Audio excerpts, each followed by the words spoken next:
Sino po naniniwala isang araw, alaala na lang ang payo ng mga magulang mo sa'yo?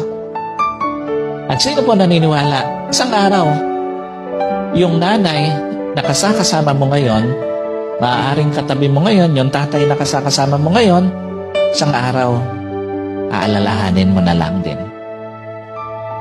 Hindi kayo forever na magkasama.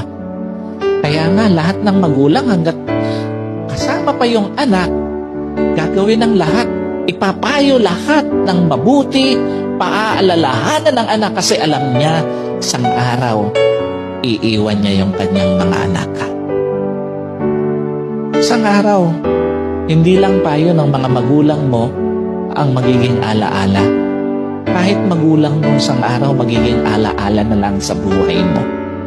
Kaya nga napakapalad mo kung may magulang ka pa ngayon na kasama, may magulang ka pa ngayon na nagpapayo sa'yo, may magulang ka pa na nagpapaalala sa'yo. Kasi one day, wala na yan sa tabi mo. Yung mga payo niya, alaala na lang din sa buhay mo.